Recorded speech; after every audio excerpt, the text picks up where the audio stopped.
હરિઓમ.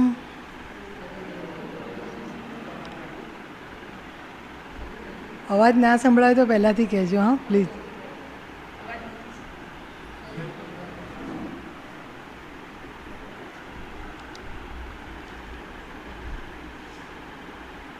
કાલે અખંડ ભારતનું પર્વ હતું. આજે આપણી સ્વતંત્રતાનો દિવસ, એટલે વૈદિક વિશ્વ કલ્યાણની જે પ્રાર્થના છે આપણી, એનાથી શરૂ કરું છું.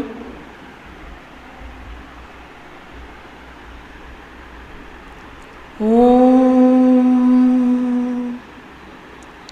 આ બ્રહ્મન બ્રાહ્મણો બ્રહ્મવર્ચસી જાયતામ રાષ્ટ્રે રાજન્ય શૂર ઈશવ્યો અતિવ્યાધિ મહારથો જાયતામ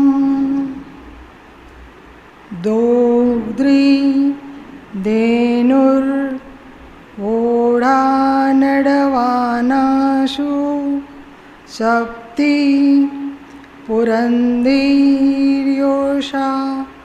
જિષ્ણુરથેષ્ઠા સમેયો યુવાસ્ય યજમાનસ્ય વીરો જાયતાન નિકામે નિકામે ન પર્જન્યો વર્ષતુ ફલવ્યોતનં ઔષધયઃ પચ્યન્તાં યોગક્ષેમો ન કલ્પતામ. હરિ ઓમ.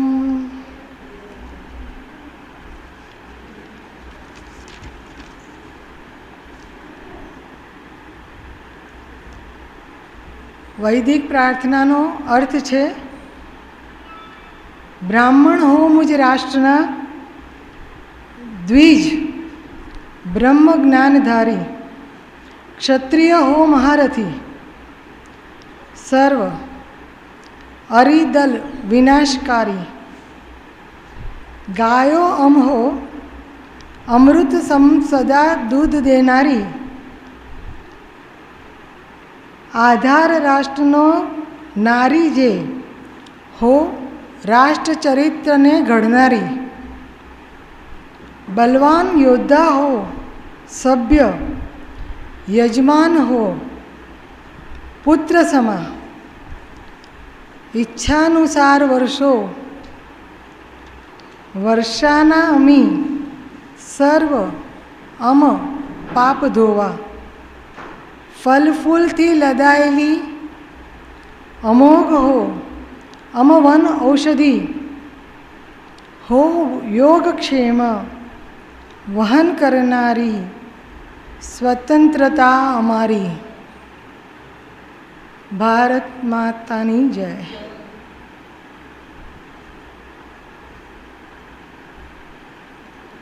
આજે ગીતા જ્ઞાન સત્રમાં બીજો દિવસ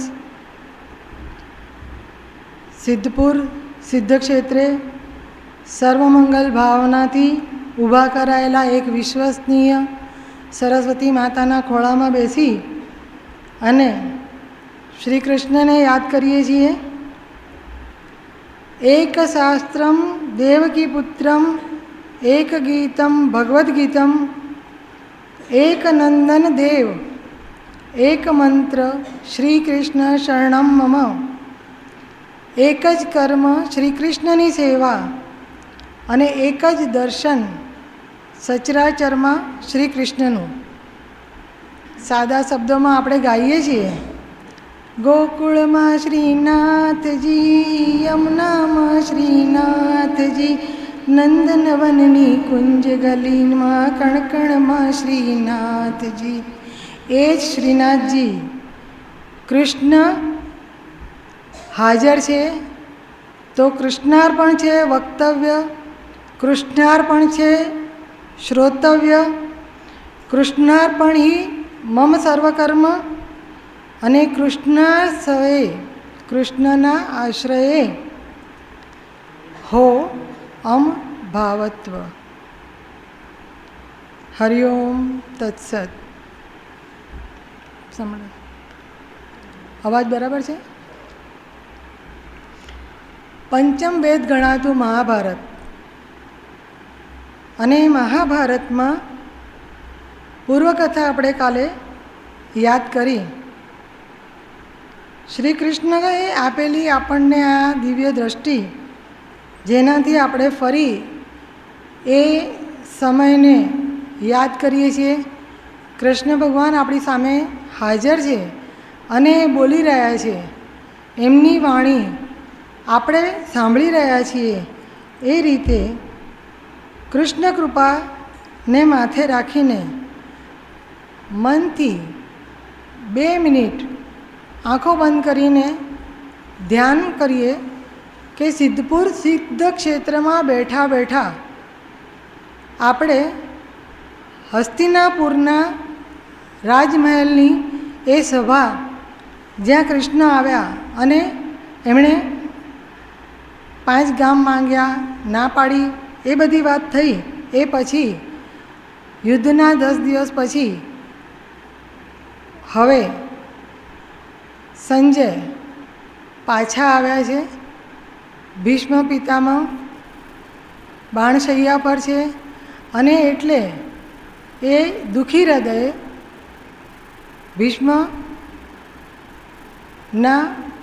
જવાથી હજી એ બાણશૈયા પર છે. ઈચ્છા મૃત્યુનું વરદાન છે, એટલે એમનો અંત નથી. હજી એમને જોવાનું ઘણું બાકી છે, પણ આશા ભાંગી ગઈ છે, કારણ કે નિરાશ થઈ ગયા છે. અને એટલે હવે એ સંજય રાજમહેલમાં ધૃતરાષ્ટ્ર પાસે આવીને આખો વર્તારો કહી રહ્યા છે. ત્યાં સુધી આપણે કાલે વાત કરી હતી. હવે આગળ શ્રી કૃષ્ણ પરમાત્મને નમઃ. ધર્મક્ષેત્રે કુરુક્ષેત્રે સમવેતા યુયુત્સવ. પહેલો પ્રશ્ન પૂછ્યો તો એમણે, મામકા પાંડવાશ્ચૈવ કિમ કુર્વત. શું કરી રહ્યા છે સંજય? આખું મહાભારતની વાત ના કરું તો પણ ખાલી ભગવદ્ ગીતામાં સંજયનું જે રીતે પાત્રાલેખન થયું છે, સંજયને જુઓ, એમના મોઢામાં બોલાયેલા શબ્દોને જોઈએ તો જર્નાલિઝમ કે પત્રકારિત્વ, માસ મીડિયા, આપણે જે પણ કહીએ છીએ, ફક્ત જે વિદ્યાર્થી તરીકે સમજવા માંગતા હોય કે બોલાય કઈ રીતે, સારી ખોટી વાત ફિલ્ટર કરીને, ગાળીને, ચાળીને જન સમુદાય સુધી પહોંચાડાય કઈ રીતે, અથવા રાજાની સાથે વાત કરવી છે, રાજદૂત તરીકે વાત કરવી છે, રાજ્યના બીજા મંત્રીઓ જોડે વાત કરવી છે, તો શબ્દનો પ્રયોગ સંજયના મોઢામાં મુકાયેલા એક પણ શબ્દમાં તમે દ્વિઅર્થ કરી શકો એવું જ નથી. જો એનું એકલાનું અધ્યયન કરો ખાલી ભગવદ્ ગીતામાં, તો એક પણ શબ્દ એવો નથી કે એના 2 અર્થ નીકળતા હોય. એટલા એ સ્પષ્ટ વક્તા છે.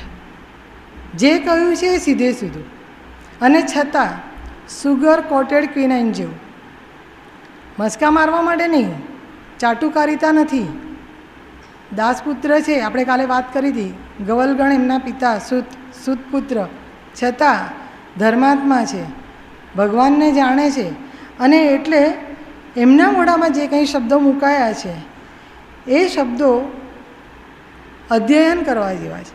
એકે શબ્દ, કારણ કે જે પણ જાહેર ફિલ્ડમાં કામ કરે છે એને ક્યારે કઈ રીતે વાત કરવી એ શીખવાનું હોય તો સંજયનો બોલાયેલા શ્લોકોનો અભ્યાસ કરવો એવું મને લાગે છે. અને પ્રશ્નોથી શરૂ થયેલી કથા, બધા શાસ્ત્રો, ઉપનિષદો, આરણ્યકો એ સંવાદોથી અને પ્રશ્નથી શરૂ થયું છે. પ્રશ્ન જ્યારે પૂછવામાં આવે છે ત્યારે પ્રશ્ન પૂછનાર એનો લૌકિક સંબંધ, જેને સવાલ પૂછે છે એ શિવ પાર્વતી હોય, લક્ષ્મીનારાયણ હોય, વિષ્ણુજી સાથે નારદજીનો સંવાદ હોય, સુખદેવ પરીક્ષિત હોય, ઉદ્ધવજી સાથે ગોપીઓનો સંવાદ હોય, અક્રૂરજીની વાત કરીએ છીએ, રાધાકૃષ્ણનો સંવાદ હોય, કોઈ પણ સંવાદ તમે જુઓ તો એની પાછળ શાસ્ત્ર રચાયા છે. સંવાદ, વાદ અને વાદ વિવાદની કાલે આપણે વાત કરી હતી એટલે રિપીટ નહીં કરું, પણ સંવાદમાં જ્યારે વાદ વિવાદ થઈ જાય તો કુરુક્ષેત્ર ઊભું થઈ જાય.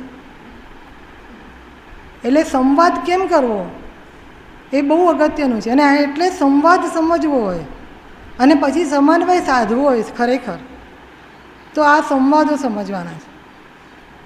અને એટલે આ ઘણા આવ્યા શાસ્ત્રો, એમાં 4 શિષ્યો ભેગા મળીને પીપલાદ ઋષિ પાસે જાય છે તો એ પણ સંવાદ છે. કેવી રીતે ગુરુ પાસે જવાય, કેવી રીતે આપણા શાસ્ત્રોએ બેસવું, ઉઠવું, ઊંઘવું, બ્રશ કઈ રીતે કરવાનું, દરેક વસ્તુની ઝીણી ઝીણી માહિતી એટલી સરસ રીતે આપી છે કે આપણે બીજા કોઈની પાસે કશું મેનેજમેન્ટ શીખવા જવાની જરૂર જ નથી. ધર્મક્ષેત્રે કુરુક્ષેત્રે શરૂ થયું છે આ. અને જિજ્ઞાસા એના મૂળમાં છે. જિજ્ઞાસા બહુ સારી વસ્તુ છે. જેટલા પ્રશ્નો પૂછે છે બાળકો, નાના બહુ પ્રશ્નો પૂછે, જેટલા પ્રશ્નો પૂછે છે કંઈ ને કંઈ જાણવાની ઈચ્છાથી જ પૂછે છે. પણ પૂછાયેલો પ્રશ્ન, એની પાછળ એના મનમાં હેતુ શું, એનો ભાવ શું, એ પ્રશ્નનું સ્ટાન્ડર્ડ નક્કી કરે છે કે એને જવાબ કેવો મળશે અને કેવો હોવો જોઈએ. જ્યારે બ્રહ્મ જિજ્ઞાસા માટે ઈશ્વર કોણ, હું કોણ, ક્યાંથી આવ્યો, મને 84 લાખ માનવ યોનિઓમાં ફરીને માનવ અવતાર મળ્યો તો મારું કર્તવ્ય શું, આવી બધી જ્યારે જિજ્ઞાસા જાગે, બ્રહ્મને જાણવાની, પોતાને જાણવાની, મારું કર્તવ્ય શું સમજવાની, તો એ મુમુક્ષુતા છે. તો એ સારી જિજ્ઞાસા છે. અને પૂછાય પણ એને જે એના પ્રમાણે જ્ઞાની હોય. અને એટલે જે લોકો પણ પૂછ્યું છે, મહાદેવજી સાથે વાર્તાલાપ થયો છે, માતા પાર્વતીએ પૂછ્યું હોય, લક્ષ્મીજીએ નારાયણને પૂછ્યું છે, નારદજીની સાથે સંવાદ છે, તો એમાંથી જ્ઞાનની નિષ્પત્તિ થઈ છે. હવે પહેલા અધ્યાયમાં મારા અને પાંડવો, આમ તો બધા કૌરવો જ છે છતાં ભેદ પાડ્યો, મારા છોકરા મામકા અને પાંડવા. એટલે ભેદથી શરૂઆત થઈ છે, જુદું થયું, દ્વૈત ભાવ આવ્યો. એટલે ભગવાન મારામાં જ છે તો હું મારી જાતને જ સાચવું, પોતાને જ ધરાવું, પોતાને જ ખાવું, પોતાને સ્વસ્થ રાખવું, દેહની પૂજા, તો અંતરાત્માની પૂજા આવી જ જાય છે. હું વિચારું ભગવાન બહાર છે તો દુનિયા આખીમાં ફર્યા કરું, ક્યાં શોધવાના છે? ભગવાન જુઓ તો બધે છે, નથી જુઓ તો ક્યાંય નથી. એટલે મામકા અને પાંડવામાં જે દ્વૈત આવ્યું ત્યાંથી આની શરૂઆત છે. અને એટલે ધૃતરાષ્ટ્ર બોલ્યા છે પહેલો પ્રશ્ન, એના પછી સંજયે શરૂ કર્યું છે આખો વર્તારો કહેવાનું. એમાં બીજો અને ત્રીજો શ્લોક પછી 13 શ્લોક સુધી સેનાપતિઓના નામ આવે છે. પછી શંખનાદની વાત છે અને 20મા શ્લોક પછી કૃષ્ણનો અર્જુનનો સંવાદ ચાલુ થાય છે. ખરેખર તો પાઠ કરીએ તો પાઠ કરવામાં 46 શ્લોકો, આ પહેલાં 72 શ્લોકો, અને એની સાથે અને આપણે જે સમયમાં વાત કરવાની છે એટલે સીધું ગુજરાતી એનું. ધૃતરાષ્ટ્ર ઉવાચ, સંજય કહેજો વિસ્તારીને ધર્મક્ષેત્ર તણી વાત, કૌરવ પાંડવે કર્યું શું કુરુક્ષેત્રમાં પછી તાત. હવે સંજય બોલે છે, વજ્રવ્યૂહ ધરીને ઊભા પાંડવ સેના જોઈ મહાત. વજ્રવ્યૂહ કેમ કહ્યું? ઇન્દ્રનું વ્રત છે, શસ્ત્ર. પાંડવો છે દેવોના પુત્ર છે, એમની પાસે કર્ણ પાસે છે એવું કવચ કુંડલ દેખીતું નથી, પણ બધાની પાસે કવચ છે જ. આપણે આપણી પોતાની સુરક્ષા માટે શિવ કવચને, નારાયણ કવચને, દેવી કવચ કરીએ છીએ અને પછી વિચારીએ છીએ બ્રાહ્મણ પાસે શક્તિ છે હવે મને કશું થવાનું નથી. અહીંયા પાંડવો વજ્રવ્યૂહ ધરીને ઊભા છે અને પાંડવ સેનાને જોઈને થઈ ગયા છે દુર્યોધન હતપ્રભ થઈ ગયા છે. શબ્દો બહુ એક એક શબ્દો પર એટલું બધું મનન થઈ શકે એવું છે. હવે કાલે જ જોયું હતું કે એની પાસે તો 11 અક્ષોહિણી સેના છે, આમની પાસે 7 અક્ષોહિણી સેના છે, તો પોતાની પાસે વધારે સેના છે, તો એમને માત થવાની ક્યાં જરૂર છે? રાજા દુર્યોધન જઈ ઊભો કરે દ્રોણાચાર્યને વાત. દુર્યોધન રાજા બની બેઠો છે અને જ્યારે તમે કોઈ વસ્તુ તમારા અધિકારની નથી, કોઈ બીજાની પડાવીને બેસો છો, તો એક ભય અંદર હંમેશા રહે છે. ક્યારે જતું રહેશે? કોણ લઈ જશે? તમારી લાયકાતથી, તમારે પોતાની રીતે, તમારા અધિકારથી તમે કંઈક મેળવ્યું છે તો અલગ વસ્તુ છે. એટલે રાજા થઈ બેઠો છે, એટલે એ સેનાને જોઈને ડરે છે. પોતાની પાસે આટલી બધી મોટી સેના છે છતાં. અને દ્રોણાચાર્ય વાત કરે છે. હવે જુઓ, દ્રોણાચાર્યને વાત કરવાની વાત આવે છે ત્યારે ફરી એકવાર હું કહું છું, એક પદમાં એક લેસન છે. પ્રોટોકોલ પ્રમાણે જોઈએ તો ધૃષ્ટદ્યુમ્ન પાંડવોમાં સેનાપતિ, અહીંયા છે ભીષ્મને સેનાપતિ બનાવ્યા છે. યુદ્ધભૂમિ પર જઈને ઊભા છે. આ કંઈ રાજદરબાર નથી કે ઘરનો કોઈ માહોલ નથી કે ચલો વડીલને પગે લાગ્યા. તો આ તો કુરુક્ષેત્રમાં ઊભા છે. તો અહીંયા તો સેનાપતિ તરીકે ભીષ્મની પાસે જવાનું હતું, પણ એના બદલે દ્રોણાચાર્ય પાસે ગયા છે દુર્યોધન. અને દુર્યોધન દ્રોણાચાર્ય પાસે ગયા એના 2 કારણ. એક તો આપણી પરંપરા, ગુરુ ગોવિંદ દોનો ખડે કાકે લાગુ પાય, બલિહારી ગુરુ આપની ગોવિંદ દિલો મિલાઈ. તો પ્રોટોકોલ પ્રમાણે ગુરુજી પહેલાં, ભીષ્મ પિતામહ પછી. બીજી વસ્તુ, એના મનમાં ચોક્કસ ખાતરી છે કે પાંડવોને મારા કરતાં ભીષ્મ પિતામહ વધુ ચાહે છે, એ એમના પક્ષમાં છે, અંદરથી મારી સાથે દેખાવ પૂરતા છે. એટલે મારે હવે મારી પોતાનું મનોબળ તોડવું ના હોય તો હું એવી કોઈ વ્યક્તિને મળું મારી પરીક્ષાના ટાઈમે કે જે મને નર્વસ કરે નહીં. એટલે એ ભીષ્મ પિતામહને મળવાના બદલે દ્રોણાચાર્ય પાસે ગયા. બીજી એક વાત, માતા પિતા તરીકે, દાદા દાદી તરીકે, કોઈ પણ રીતે, પણ માણસ છે જ્યારે કુટુંબમાં, ત્યારે એના ભાવમાં વધઘટ હોય. આ દીકરો ડાયો છે, દીકરી ડાઈ છે, થોડોક પ્રેમ વધારે, થોડોક ઓછો, વધઘટ કુટુંબમાં, પ્રેમમાં, ભાવમાં હોઈ શકે. ગુરુ પાસે ના હોય. ગુરુ પાસે ક્યારેય ના હોય. ગમે તે માણસ આવે એ ગુરુ પાસે સબ સમાન. અધિકારી ના હોય તેને ચોટી પકડીને અધિકારી બનાવે, શિક્ષા કરીને, જે રીતે થતું હોય. પણ ગુરુ ક્યારેય ભેદભાવ ના કરે. એટલે દ્રોણાચાર્ય પાસે ગયા છે.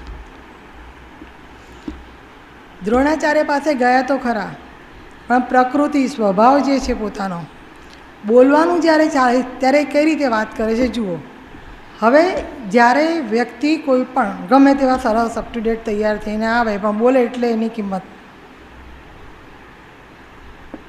તો ગુરુજી પાસે જઈને જ્યારે શિષ્ય તરીકે એ વાત કરવાના છે ત્યારે શું કહેવું જોઈએ અને શું કહી રહ્યા છે એ દ્રોણાચાર્યને કહે છે, જુઓ સામે પેલા ધૃષ્ટદ્યુમ્નએ તમારી સામે કેવી વ્યૂહરચનાની જાળ કરી છે. પાંડવો સાથે, પાંડવ પુત્રો પાસે આવીને ઊભી છે. આ બધી મહાસેના એક કાળ થઈને આવીને ઊભી છે. હવે સેનાપતિ ધૃષ્ટદ્યુમ્ન છે એ યાદ કરાવે છે. એટલે એ દ્રુપદનો પુત્ર, એટલે એમને દ્રુપદ સાથે જે વેર છે એ યાદ કરાવે છે કે તમારો જૂનો દુશ્મન, તમારો કોમ્પિટિટર, તમારો સ્પર્ધક અને એનો દીકરો જુઓ તમારી સામે આવીને ઊભો રહ્યો છે. અને હવે પાંડવ પુત્રો સાથે ગયો છે. અને પછી એમાં બીજી વસ્તુ ઉમેરે છે, ખાલી એ તમારી સાથે આવી રીતે કર્યું એવું નથી, પણ અર્જુન છે સામે, તમારી સામે, પહેલું નામ ભીમનું દીધું છે એટલા માટે કે ભીમ તો યુદ્ધ માટે સદા લાલાયિત છે, તત્પર, વાત વાતમાં બાયો ચડાવે છે, મારું મારું કરી દે છે.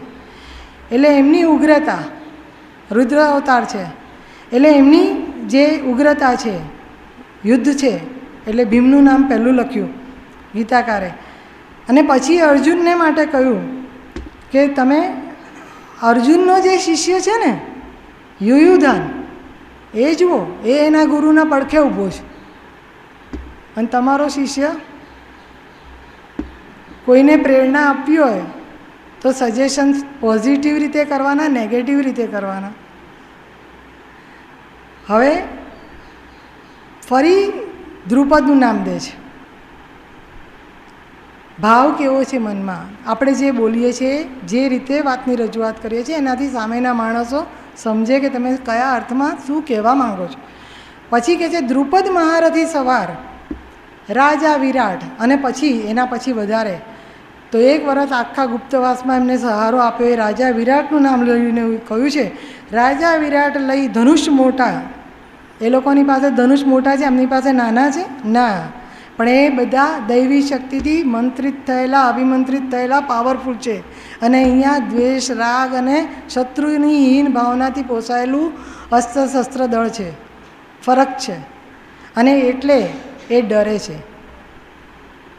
પછી નામ દીધું છે દૃષ્ટકેતુનું. યાદ કરાવે છે એક એક શિશુપાલનો વધ કર્યો હતો, આ એનો પુત્ર છે.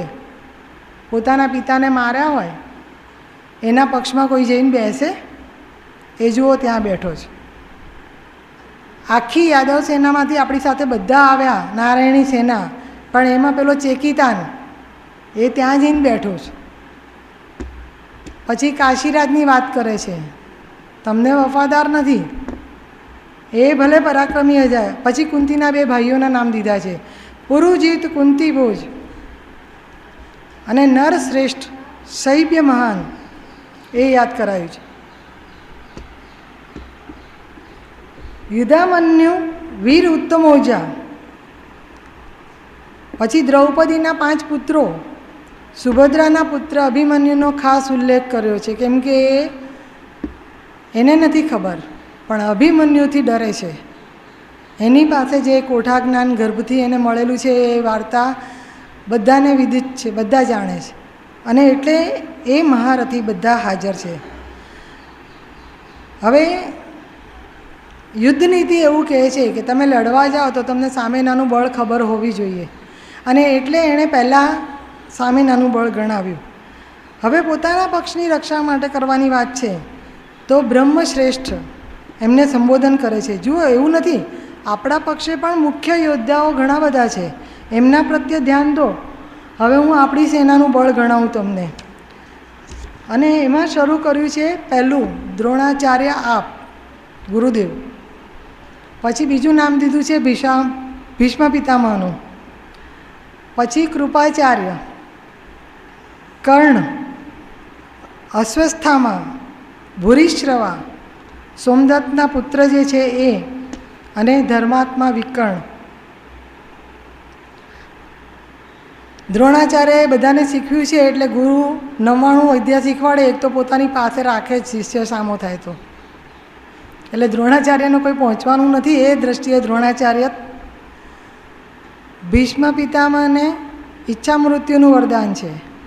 કૃપાચાર્ય ચિરંજીવી છે, જે 7 ચિરંજીવી કયા, અને એ 7 સાથે માર્કંડેય 8મા, એમાં કૃપાચાર્યનું નામ છે. કર્ણને કવચકુંડળ મળેલા છે, અસ્વસ્થામાં ચિરંજીવી છે, અને એ સિવાય મારા કાજે ત્યાગી જીવન મોહ, યોદ્ધાઓ વિપુલ, આવી ઊભા શસ્ત્ર નિપુણ યુદ્ધ કલામાં, લઈ બળ અતુલ. પણ ભય શેના લીધે છે? સેના આપણી વિજય અસમર્થ. આટલી 11 અક્ષોહિણી સેના છે, આટલા ચિરંજીવી મહારથીઓ છે ભાઈ, તો ડર કરવા લાગે છે. કારણ કે ભય છે. ભીષ્મ છે પક્ષપાતી, આપણા જે સેનાના સેનાપતિ છે એ જ પક્ષપાતી છે. એ ફિઝિકલી મારી સાથે છે, પણ મેન્ટલી સ્પિરિચ્યુઅલી એમના આશીર્વાદ બધા પાંડવો પાસે છે, એટલે ડર છે.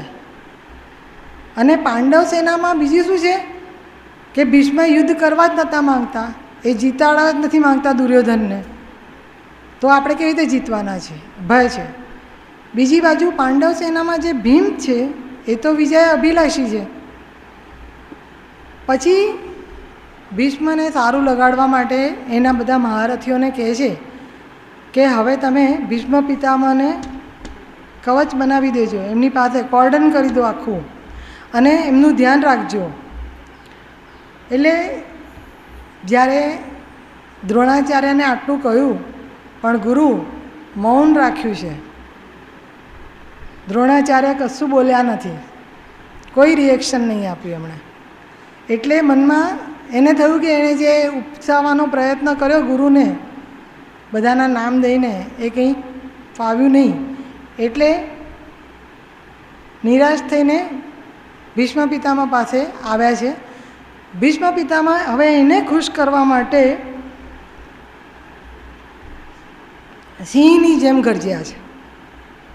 એમાં એક શબ્દ વાપર્યો છે કૌરવ વૃદ્ધ, જેની પાસે ઈચ્છા મૃત્યુનું વરદાન હોય એ ચિરકાળ યુવાન ના રહે, એ શું કરવા વૃદ્ધ થાય? માણસ ઉંમરથી કે સફેદ વાળથી વૃદ્ધ થતો જ નથી. વૃદ્ધ થાય છે જ્યારે ઘરના પોતાના નજીકના માણસોથી થાકી જાય ત્યારે. આખો વખત શરૂઆતથી જ્યારથી એમણે એમના પિતાને સાચવવા માટે વચન આપ્યું ત્યારથી ભીષ્મનું જીવન,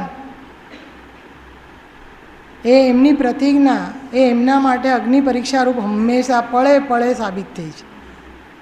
અને એટલે છેક અંબાલિકાને લાવ્યા, અને આખી કથા આપણે કાલે કરી. પણ ત્યારથી અને પછી પાંડવોને નાના નાના લઈને કુંતી માતા આવ્યા, ઉછેરતા ગયા, ભીમને ઝેર આપ્યું ને લાક્ષાગૃહને અનેક પ્રસંગો, અને એ થાકી ગયા છે, કોઈ સમજતું નથી. અને છેલ્લે જે નહોતું ઈચ્છ્યું એ યુદ્ધ આવીને ઊભું રહ્યું છે, અને એનું પરિણામ શું એમને ખબર નથી.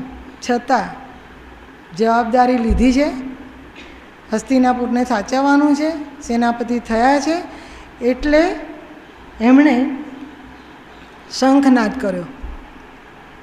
હવે શંખનાદ કરે છે ભીષ્મ, જ્યારે ત્યારે એમનો શંખનાદ સાંભળીને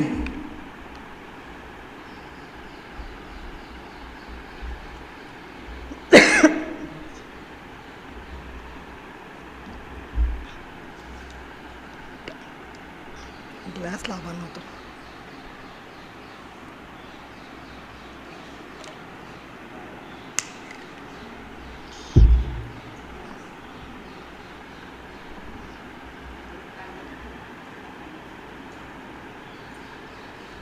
જે સૈનિકો આવ્યા છે, આપણે કાલે કહ્યું 1,00,000 પાયદળ, હાથી ઉપર, ઘોડા ઉપર 65,000. આ લોકો થોડો પંખો સ્લો કરો, પંખો થોડો સ્લો કરીએ.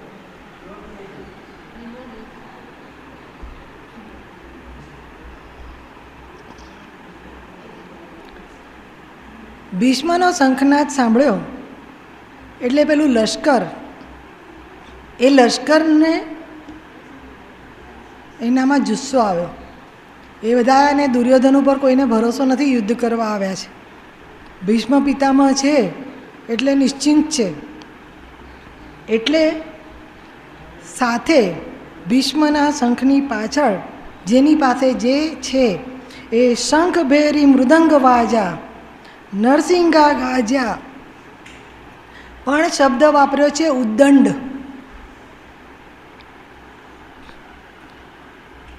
ઉદ્ધતાઈ ભીષ્મના શંખમાં, શંખનાદમાં પ્રચંડ ધ્વનિ છે.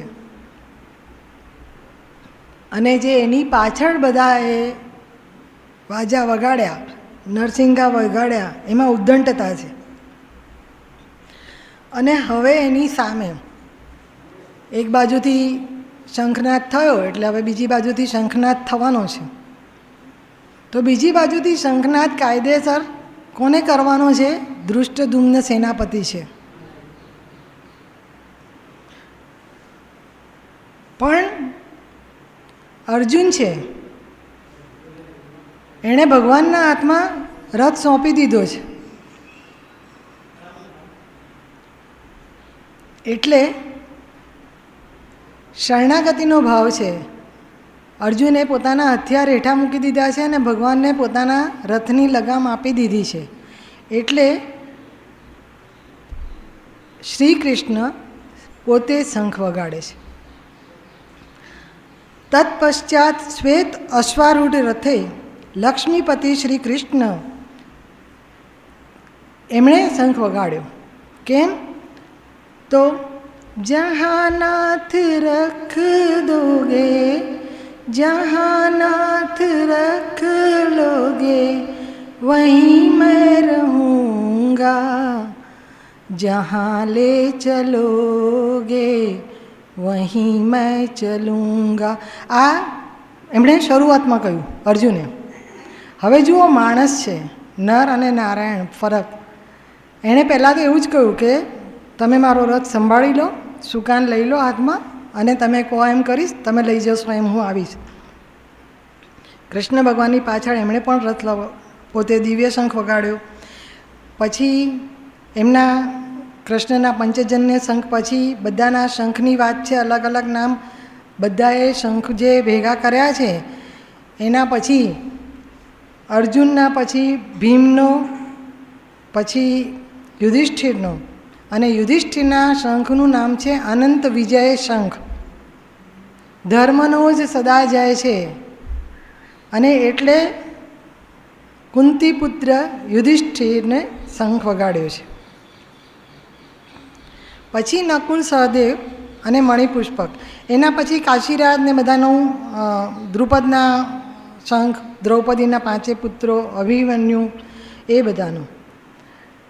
હવે આ બધાના શંખના નાદ સાંભળીને, પાંડવ સેનાના શંખનો નાદ સાંભળીને ભયંકર શબ્દ ઉપડ્યો છે.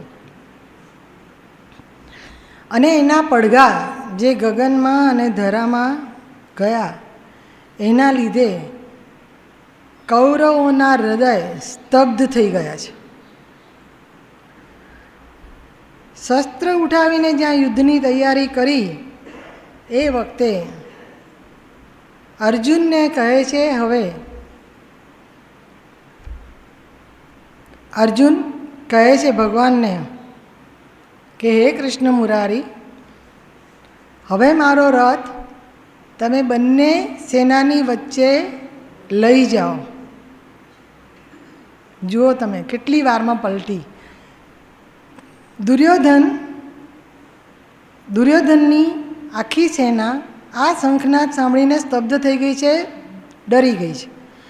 આ બાજુ બધી સેનાને જોઈને વચ્ચોવચ આવીને, હવે એ કૃષ્ણએ જ્યારે શંખનાદ કર્યો એની પાછળ એમના ભાઈઓએ, એટલે અર્જુન ફોર્મમાં આવી ગયા છે. બાણાવળી છે, એમના જેવો ધનુર્ધર કોઈ નથી.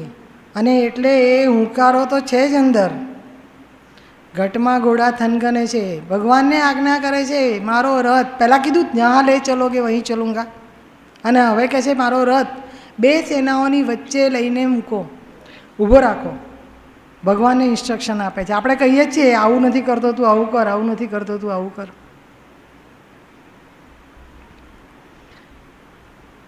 એ કહે છે હું જોઉં તો ખરો, હવે કરજો પંખો.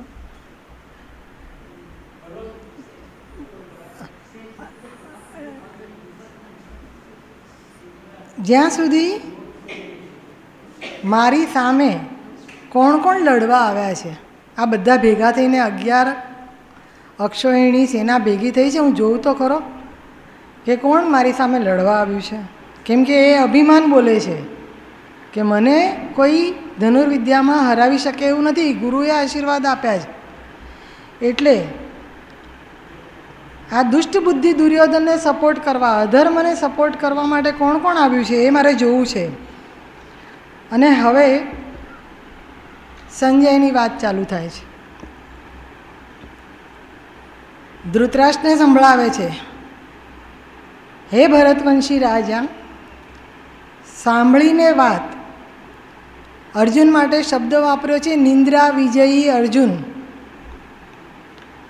અર્જુને જે કંઈ અસ્ત્ર શસ્ત્ર મેળવ્યા એની પાત્રતા, એમાં સૌથી મોટી પાત્રતા એનો ઇન્દ્રિયો ઉપર વિજય છે. સૌથી મોટો ઊંઘ ઉપર વિજય. આલસ્યસ્ય કુતો વિદ્યા, આપણે કહીએ છીએ આળસુને વિદ્યા આવે જ નહીં. સતત અપડેટ થતા રહ્યા છે. વનવાસમાં રહ્યા ત્યારે પણ ગુપ્તવાસમાં રહેવાનું હતું, એની પણ તૈયારી કરી છે. અને ભગવાન માટે શબ્દ વાપર્યો છે અંતર્યામી. સંજયની ભાષા અંતર્યામી કૃષ્ણ મુરારી, મારા કૃષ્ણ. એના કહેવા પ્રમાણે ભગવાન એવું કહે છે કે ભક્તને આધીન છે. ભક્ત જે માંગે એ આપી દે. એટલે માંગતા બહુ વિચાર કરવાનો. આપણે વિચાર્યા વગર માંગીએ ને પછી એ જ વસ્તુ આપણા માટે ત્રાસ થઈ જાય. કૃષ્ણ મુરારી સભાઓની વચ્ચે બે સેના ઊભી છે, એના વચ્ચે ઊભો રાખ્યો છે રથ. અને શબ્દ વાપર્યો છે રથ સ્થાપ્યો, સ્થાપના કરી છે. હવે જ્યાં ભગવાન સ્થાપના કરે છે એને કોણ હરાવવાનું છે? ભીષ્મ પિતા ગુરુ દ્રોણને રાજાઓ સર્વની વચ્ચે લાવી અને પછી ભગવાને રથ ઊભો રાખીને એને કહ્યું, જો પાર્થ, જો કૌરવોને હવે તું પણ કુરુવંશનો છે, આ પણ કૌરવો છે બધા, પણ તમને છૂટા પાડ્યા છે પાંડવો કૌરવો, અને આ તારું જ લોહી તારું જ કુળ હવે તારી સામે અહીંયા યુદ્ધ કરવા આવીને ઊભું રહ્યું છે. તારો આખા વંશનું નિકંદન નીકળી જાય એવું અહીંયા અત્યારે આયોજન કરીને મૂકી દીધું છે, મહાભારતનું યુદ્ધ. જો કૌરવોને જુઓ, બંને શબ્દો સૂચક છે. જો પાર્થ, ભગવાને કહ્યું છે ને કૌરવોને જો હવે, કે તારા કુળનો નાશ છે, તું શું જોવા માંગે છે? બે સભાની વચ્ચે, બે સેનાની વચ્ચે આવીને તારે શું જોવું છે? શું જોવાનું છે? તો યુદ્ધમાં એને પરિણામ ખબર નથી, ભગવાનને તો ખબર છે. એટલે એમણે વારંવાર ભણાવતી વખતે શિક્ષકે કેમ ભણાવવું, આ ભગવાન ભણાવે છે. પહેલું અટેન્શન, જો કહીએ છીએ લુક એટ યોર બોર્ડ. પછી વારંવાર શૃણું, કેટલી બધી વખત આવ્યું. વિધિ, જાણ, સમજ. અને જ્યારે જ્યારે અર્જુનને એનું પ્રતિજ્ઞા યાદ કરાવી છે, એનું જ્યારે એનું પોતાનું સામર્થ્ય યાદ કરાવ્યું છે, એટલે એક જ અધ્યાયમાં 38 વાર એને સંબોધ્યો છે પાર્થ કરીને, 28 વાર સંબોધન કર્યું છે કૌંતેય કરીને. બીજા બધા નામ ઘણા બધા અર્જુનના અલગ અલગ લીધા છે, પણ જ્યારે એને કંઈ કહેવાનું થાય છે ત્યારે એને એની માતા યાદ કરાવે છે. કેમ? આ જે જગ્યાએ આવીને ઊભા છે, દુર્યોધન તો યુદ્ધ કરવા તૈયાર જ હતો. એણે કહી દીધું સુચાગ્રે, સોયની અણી જેટલી જમીન પણ નહીં આપું. પણ કુંતી માતા એ યુદ્ધની રજા આપે? કુંતી માતા સહનશીલતાની મૂર્તિ છે. એણે આખી જિંદગી બહુ દુઃખ વેઠ્યા છે, અને કુટુંબમાં ક્લેશ ના થાય એટલે પોતે એકલ પંડે બધું સહન કર્યા કર્યું છે. એ કુળના વિનાશ કરવાના માટે તૈયારી કરવાની છોકરાઓને સલાહ આપે, યુદ્ધ કરવાની. એમને ખબર છે એમના છોકરાઓ પાવરફુલ છે, બાયો ચડાવવાનું કે. પણ કુંતા માતાએ કેમ એવું કહ્યું છે? બે વસ્તુ જે કુંતા એમને માફ નથી કરી શક્યા. દુર્યોધનના 1000 ગુના માફ, પણ બે વસ્તુ માટે કુંતા માતા એને માફ નથી કરી શક્યા. એ જે બે વસ્તુ છે એમાં એક છે ભરી સભામાં દ્રૌપદીનું અપમાન.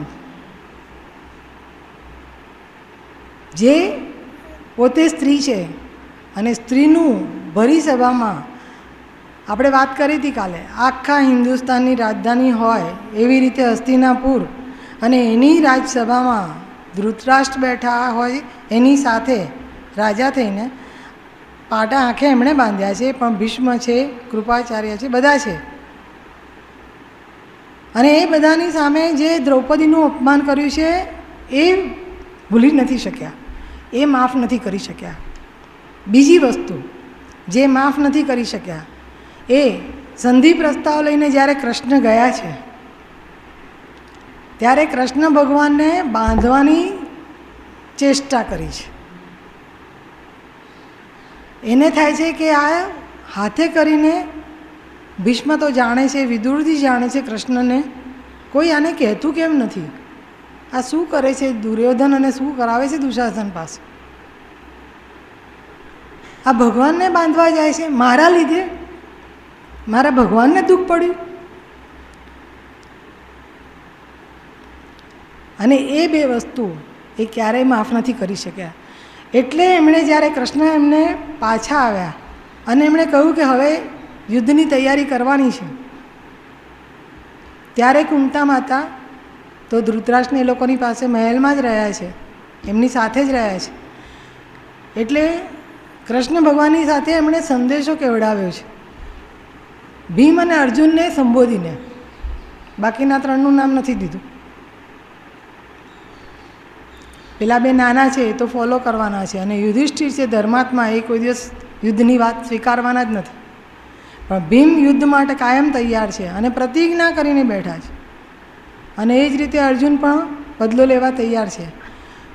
એટલે કુંતા માતાએ કહેવડાવ્યું છે કે હે મધુસૂદન, તમે જાઓ અને યુદ્ધ માટે સદા તત્પર એવા મારા ભીમને અને મારા અર્જુનને કહેજો. શું કહેવાનું છે? તો જે દિવસ માટે ક્ષત્રિયાણીઓ પુત્રને જન્મ આપે છે એ ઘડી હવે આવી પહોંચી છે. હવે વ્યક્તિના સન્માનનો સવાલ નથી, ફક્ત દ્રૌપદીના સન્માનનો સવાલ નથી. ભગવાનને બાંધવાની ચેષ્ટા કરી છે. આધ્યાત્મિકતા કે સ્પિરિચ્યુઆલિટી કે ધર્મ નાશ થવાનો છે એ આવીને ઊભું છે. સમસ્ત રાષ્ટ્રનો વિનાશ આવીને ઊભો છે. અને એ વખતે જો રક્ષા ના કરી તો ક્ષત્રિય ધર્મ લાજશે. મારે માતા તરીકે કોઈને મોઢું બોતાવા જેવું રહેશે નહીં. એટલે હવે શસ્ત્ર ઉઠાવો. એટલે જ્યારે જ્યારે અર્જુન ઢીલા પડ્યા છે, જ્યારે જ્યારે એમને મોહ વ્યાપી ગયો છે, મારો ભાઈ, મારા ભીષ્મ પિતામાં, આ એકવાર નથી થયું, ઘણીવાર, એટલી વખત એમને એની માતાના નામથી જે નામ આપ્યું છે ને એનાથી જ સંબોધ્યા છે. કાં તો કૌંતેય કહ્યું છે, કાં તો પાર્થ કહ્યું છે. હવે થયું શું કે પહેલાં તો બહાદુરી કરી, હુંકાર આવી ગયો બધી સભાને, એને લોકોને જોઈને કે અરે આ બધા આ લોકોને તો પહેલાં હરાવ્યા હતા જ ને, પેલી જયદ્રથ સાથે કર્યું હતું. જ્યારે દ્રૌપદીનું હરણ કરવાની ચેષ્ટા થઈ હતી ત્યારે બી બધા રાજાઓ સાથે ભીષ્મને બધાને હરાવ્યા જ છે. એટલે એમણે કહ્યું કે આ બધાને તો વલ્લા ઓલરેડી હરાવેલા છે, આ લોકો પાછા આવીને ઊભા છે. એ બધું જોઈને હુંકાર આવી ગયો હતો. હવે જ્યારે જુએ છે ત્યારે એને ભીષ્મ પિતામાં દેખાય છે, ગુરુ દ્રોણ દેખાય છે. અને હવે શું છે કે હવે એ વખતની વાત અલગ હતી. હવે શું છે કે હવે મારે એમની સામે શસ્ત્ર ચલાવવાના છે. શસ્ત્ર ચલાવવાના છે અને એ પણ એમને પંપાળવા માટે કે ખાલી મુગટ પાડવા માટે કે એમને કવચથી વિમુક્ત કરવા માટે નહીં, એમનું પ્રાણ પંખેરું ઉડી જાય એ હદે લડવાનું છે. બેમાંથી એકને જ રહેવાનું છે, આ પાર પેલે પાર. અને એ વખતે પોતાના ભાઈ ભાંડુને જોઈને, ગુરુને જોઈને એ વિષાદથી એમનું દુઃખી થઈ ગયું છે. અને દુઃખ આવે એટલે ભગવાન જ યાદ આવે, એ સિવાય બીજું કોઈ નહીં. એટલે અર્જુન કહે છે 8 લક્ષણો બતાવ્યા છે ભયના, વિષાદના, અથવા કશું જવાબદારીમાંથી છટકી જવું હોય અને નાટક કરવું હોય તો એના માટેના. યુદ્ધકામી થઈને જે મારી સામે આ બધા આવ્યા છે એને જોઈને હે કૃષ્ણ, મારું ગળું સુકાવા માંડ્યું છે. બીજું કહે છે મારા અંગોમાં શિથિલતા આવી ગઈ છે. જે તાકાત ફીલ કરતો હતો એ જતો રહ્યો પાવર, ખબર નહીં કેમ. મારું શરીર કંપી રહ્યું છે, રૂવાટા ઊભા થઈ ગયા છે ભયથી. આમ તો આ લોકોને જોઈને તો મને ભય નથી લાગતો, પણ હવે મોહ જાગ્યો છે પિતામહને જોઈને. આ દાદાને મારવાના છે, એમના ખોળામાં તો હું બેસીને રમ્યો છું. આ ગુરુને જેણે મને શિક્ષા આપી છે, દીક્ષા આપી છે, એમની સામે કૃપાચાર્ય, એમની સામે મારે લડવાનું છે. મારા હાથમાંથી મારું શસ્ત્ર ગાંડીવ સરકી રહ્યું છે, મારી ચામડી બળે છે, અંદરની બળતરા, એસિડિટી થાય, બધું બળે, આંખોએ બળે ને ચામડી બળે. મારું મન ભ્રમિત થઈ ગયું છે, ચક્કર આવે છે. હવે હું ઊભો રહી શકું એવું પણ નથી, ઊભા રહેવાને અસમર્થ. અને આવું થાય છે એટલે શું કે આપણે કે સુકન બધા અવળા થઈ રહ્યા છે. સારા સુકન નથી ભાઈ, આવું ના થવું જોઈએ. આ સુકન નથી, અપશુકન નથી, આ માનસિક નબળાઈ છે. કાયરતા જાગી છે મોહમાંથી, કુટુંબનો મોહ, અને એમાંથી આ કાયરતા જાગી છે. જ્યારે કલ્યાણ, શ્રેય અને પ્રેય બે વચ્ચે વાત વિચારવાની હોય ત્યારે શું કરવું એ બહુ નિર્ણય કરવો અઘરો હોય છે. અર્જુનની જગ્યાએ આપણે આપણને જ જોઈએ, કારણ કે આપણે બધા જ અર્જુન છીએ અને દરેક જણે જીવનમાં આ પરિસ્થિતિનો સામનો કર્યો જ છે. હે કેશવ, મને બધા વિપરીત દ્રશ્યો દેખાઈ રહ્યા છે. હવે એ કહે છે કે જુઓ, આ બધું જે થઈ રહ્યું છે એના લીધે મને એવું લાગે છે કે હું હવે ઊભો રહી શકું એવું પણ નથી.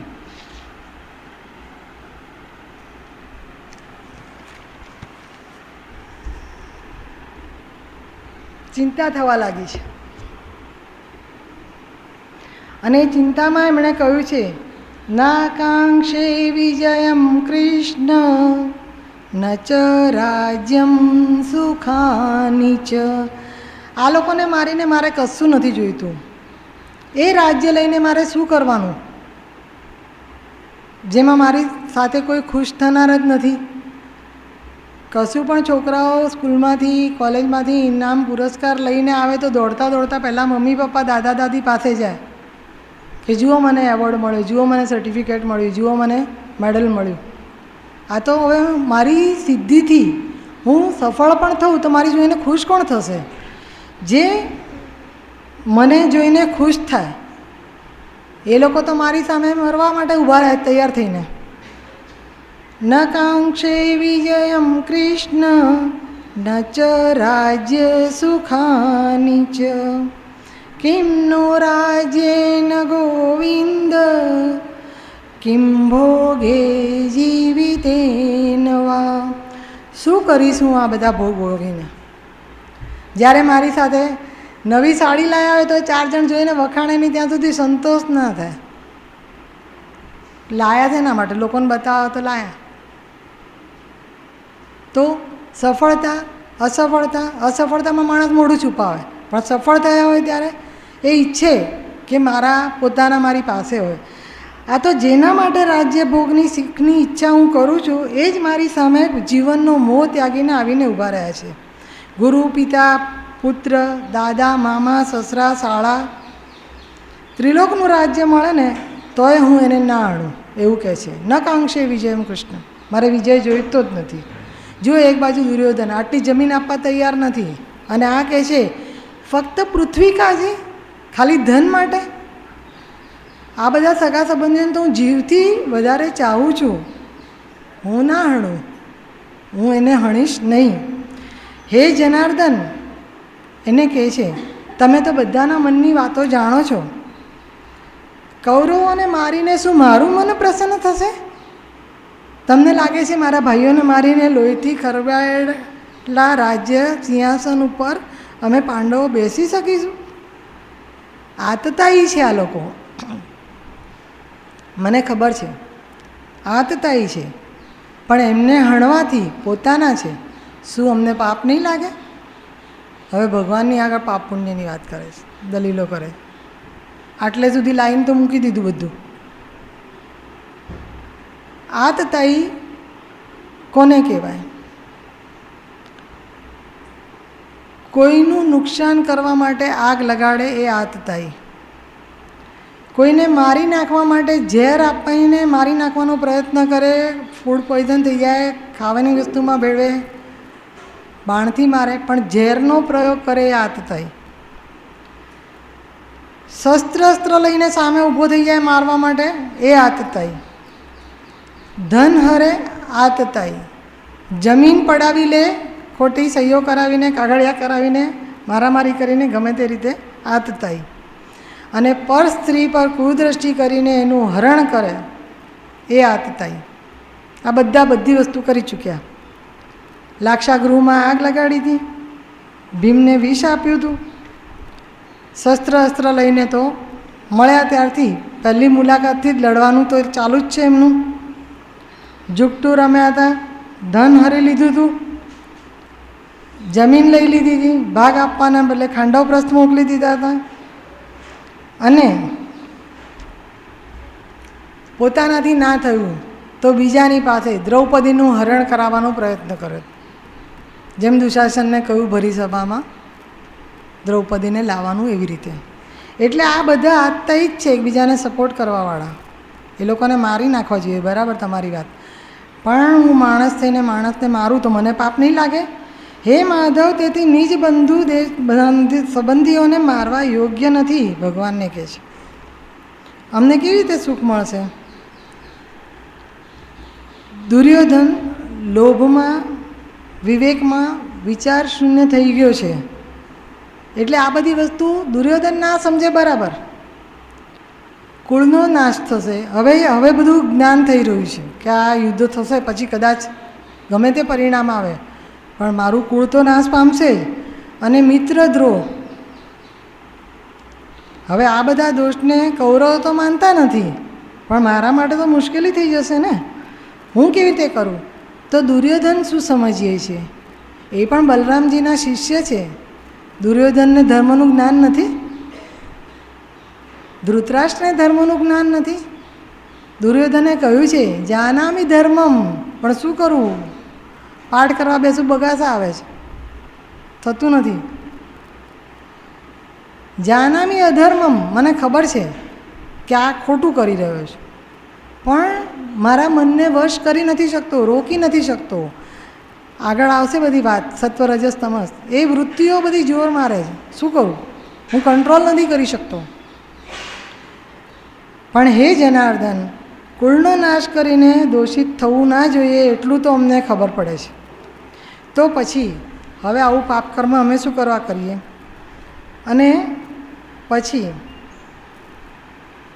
પોતે કેટલું બધું જાણે છે એ ભગવાનને કહે છે કે તમને ખબર છે સનાતન કુળ ધર્મ નાશ પામે, યુદ્ધ થાય એટલે? યુદ્ધ થાય એટલે ધર્મ તો રહે જ નહીં. લશ્કરનો ધર્મ તો એક જ, જીતવું, અને ગમે તે ભોગે જીતવું. પણ ધર્મનો નાશ થાય એટલે અધર્મ ઘેરી વળે અને આખા કુળને. યુદ્ધમાં લડવા પુરુષો જાય, સ્ત્રીઓ બાળકો ઘરે, ઘર બગડે, સંસાર બગડે, પુરુષોની હત્યા થાય, વિધવાઓ થાય, બાળકો લાચાર થઈ જાય, એટલે આખો સમાજ એ દરિદ્ર થઈ જાય, બધી રીતે લાચાર. એટલે કુળનો નાશ થતાં સનાતન કુળ ધર્મ નાશ પામે છે, અને ધર્મનો નાશ થાય એટલે અધર્મ આખા કુળને ઘેરી વળે છે.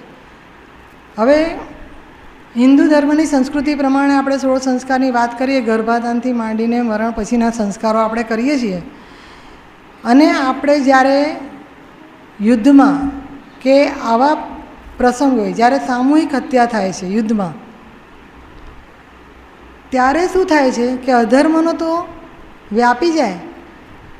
જીતેલો રાજા એ જીતાયેલી ભૂમિ ઉપર શાસન કરવા માટે ત્યાંની પ્રજાને રંજાડે. અને એટલે આપણને ખબર છે આગળ યવનો અને મોગલોને જે આક્રમણો કર્યા, અને રાજપૂતો, સ્ત્રીઓ, જોહરની પ્રથા, સતીઓ થઈ જતી હતી, જીવતા જીવ પણ ધર્મનાશ નથી થવા દેતી. કારણ શું? કે અધર્મ વધતા કુળની સ્ત્રીઓ દૂષિત થઈ જાય છે, અને સ્ત્રીઓ દૂષિત થઈ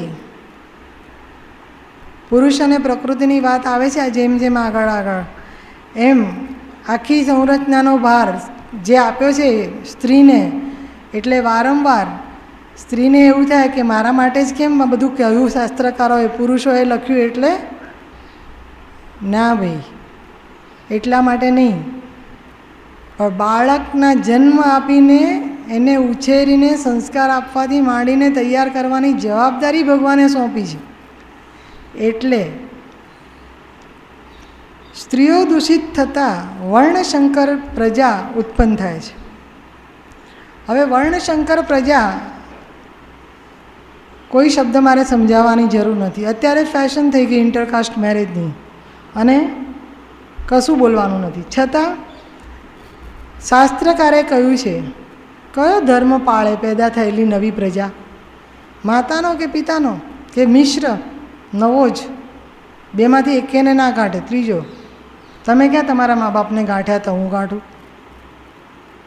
અને ઘરમાં થયો ક્લેશ એટલે ઘરનો ઝઘડો, આપણે કહીએ 5 પાડોશીને નડે તો ઘરનો ઝઘડો બહાર જાય એટલે ગામને નડે, સરપંચ સુધી પહોંચે, કોર્ટો સુધી પહોંચે, હાઈકોર્ટ, સુપ્રીમ કોર્ટ, દેશો સુધી પહોંચે. વર્ણશંકર પ્રજા જ્યાં પણ થાય ત્યાં કુળ નાશ થાય, ધર્મ નાશ થાય અને નરકના દ્વાર ખુલ્લા થઈ જાય. કારણ કે દરેક માણસ જે પણ ધર્મ પાળતા હોય એના પોતાની આગવી રીત હોય ભગવાનને ભજવાની. ભગવાને છૂટ આપી છે જેને જે રીતે ભજવા હોય. હું કણે કણમાં છું. તમે પથ્થરને દીવો કરીને પગે લાગો, તમારા માટે એ પથ્થર નથી, ભગવાન છે તો ભગવાન. ભગવાને કહ્યું વૃક્ષને પૂજો તો હું રણમાં પણ રણછોડ છું, હું બધામાં છું, તુલસીમાં પણ છું, હું પીપળામાં પણ છું. કહ્યું છે બધું, હું બધે છું, ગમે તે સ્વરૂપે ભજો મને. પણ એક પદ્ધતિ, એક ડિસિપ્લિન, એક સંસ્કાર દરેક ઘરમાં. સવારે ઉઠો છો, કરાગ્રે વસ્તે લક્ષ્મી કરો, ભૂમિપૂજન કરો, ભગવાનને પગે લાવો, સમુદ્ર વસને દેવી, અને પછી આપણે દીવો કરો છો, આંગણું પૂજો છો, રંગોલી કરો છો, તુલસી પૂજન કરો છો. આપણી સાઈડ મને ખબર નથી, હું કોઈ ટીકાકાર નથી, પણ હું મુંબઈમાં રહી છું, પંચવર્ણી પ્રજા, અને નાનામાં નાનો ઝૂંપડામાં રહેતો માણસ હોય તોય સવારના પોરમાં એને ઘરનું આંગણું ચોખ્ખું કરવાનું, એના ઘરમાં જે કંકુ પડ્યું હોય એનાથી એને સ્વસ્તિક ચાંદલા કરવાના. સ્ત્રી ઘરમાં નાહી ધોઈ તૈયાર થાય, ગજરા, વેણી, ફૂલ, સુહાગન, એની પાસે જે તાંબા પિત્તળના કાંસાના પ્લાસ્ટિકના જે આભૂષણો હોય પણ એ પહેરી અને તૈયાર થઈ હોય. દીવો ધૂપ જે એની સગવડ પ્રમાણે કરે, પણ કરે પછી ઘરની બહાર પગ મૂકે. એક ડિસિપ્લિન તો ચોક્કસ છે બધી જ જગ્યાએ. આપણામાંથી બધું જતું જાય છે. ગુજરાતીઓ કોમન કહું તો ભલે બીજી બધી રીતે આગળ જતા હોય પણ દુનિયા આખીની વસ્તુઓ અપનાવવામાં આપણે આપણું ખોઈ દઈએ એ નકામું છે. હવે આ છોકરાઓ કયા પિતૃનું શ્રાદ્ધ અને તર્પણ કરે? આપણે કહીએ 14 ભુવન, બ્રહ્મલોક સુધીના 7 સ્વર્ગ અને વૈકુંઠ તો એનાથી ઉપર, અને પછી 7 પાતાળ, અતલને, વિતલને, ભૂતલને. તો નરકમાં જાય તો નીચે જાય, આપણે કહીએ સ્વર્ગમાં જાય તો ઉપર જાય, પણ જાય ક્યાં એના પિતૃઓ? અને આપણે બ્રાહ્મણો આ બધી વિધિ કરીએ કે કરાવડાવીએ છીએ એટલે આપણને જ બધા નડે છે એવું નથી. દુનિયામાં સૌથી વધારે અંધશ્રદ્ધાની વાતો કરતા હોય તો હાઈએસ્ટ મૂવી ઇંગ્લિશમાં બને છે ભૂત પ્રેતના, હોરર ફિલ્મ્સ સૌથી વધારે. આપણે વહેમી છીએ, જૂનવાણી છીએ, ગામડિયા છીએ એવું નથી. આ બધું આપણને શીખવાડી દીધું છે. વર્ણશંકર પ્રજાના પાપે કુળનો નાશ થાય. પરંપરા તો રહે જ નહીં ને કોઈ. મારા દાદા આમ કરતા હતા, મારા દાદા. મનુ મહારાજે વર્ણાશ્રમ સ્થાપ્યો એ વખતે એવું નહોતું કહ્યું, પણ જેને બ્રહ્મવિદ્યામાં જાણવામાં, આપણે કહ્યું મુમુક્ષુ તરીકે જેને રસ હોય એ બ્રહ્મવિદ્યા પ્રાપ્ત કરે, જેને સ્કિલમાં ઇન્ટરેસ્ટ હોય એ સ્કિલ શીખે. જે જોરાવર હોય, પરાક્રમી હોય, ક્ષત્રિય ધર્મ કરે. પાછળથી થઈ ગયું કે જે ક્ષત્રિય હતો એનો છોકરો ક્ષત્રિય, બ્રાહ્મણ એટલે એનો છોકરો બ્રાહ્મણ. પછી ભલે એને અડધો કે એક શ્લોકે ના આવડતો હોય. પરંપરાગત કુળ ધર્મ એ જતો રહ્યો. જાતિ ધર્મ, સારા ખોટા કંઈ પણ પ્રસંગ હોય, શ્રીમંત હોય, ઘરમાં લગ્ન પ્રસંગ હોય, વિવાહ હોય, અમારે તો આ રીતે કરવાનું, અમારામાં નહીં ચાલે, અમારો આ રિવાજ છે, અમારી આ પરંપરા, આપણે કહેતા હોઈએ છીએ. હવે આ વર્ણશંકર પ્રજા કયો ધર્મ પાળશે? હે જનાર્દન, જેનો કુળ ધર્મ નષ્ટ થઈ જાય એ માણસ લાંબા સમય સુધી નરકવાસી થાય છે. અહો, આશ્ચર્ય થાય છે મને અહીં આવીને કે અમે આટલા બધા ધર્માત્માઓ અને તો પણ આવડું મોટું પાપ કરવાનો દ્રઢ નિશ્ચય કરીને બેઠા. શબ્દ વાપર્યો છે દ્રઢ નિશ્ચય, નિશ્ચયાત્મક બુદ્ધિ. ખોટો નિશ્ચય લઈ લીધો એનું પરિણામ ભોગવવાનું છે.